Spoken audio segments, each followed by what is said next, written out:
รู้สึกว่าไก่ง่วงปีนี้ถือราคาถือกว่าปีกาย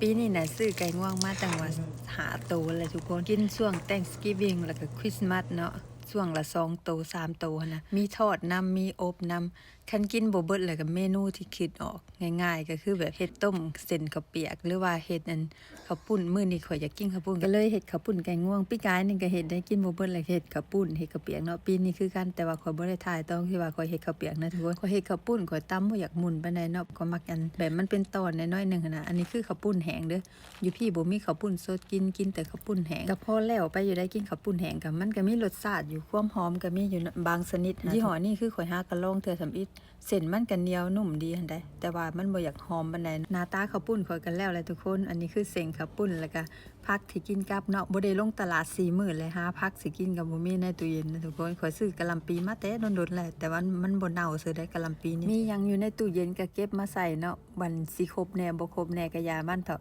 เฮ็ดกินเองปานนั้นก็กินเบิด2 ถ้วยซื่อได้มื้อละ2 ถ้วยเนาะมามื้อใหม่ก็กินต่อกินประมาณ3 มื้อกิน3 มื้อจังเบื่อได้ขอยกินข้าวปุ้นเนี่ยกินแต่เส้นหนาก็สิเป็นเส้นแหละคันว่าเรื่องเส้นนี่กินได้เกือบทุกมื้อได้ข้อยก็บ่ฮู้ว่าคนอื่นเป็นแบบข้อยบ่เนาะเส้นข้าวปุ้นข้าวเปียกเส้นอีหยังมาโลดแหละเด็กเสร็จ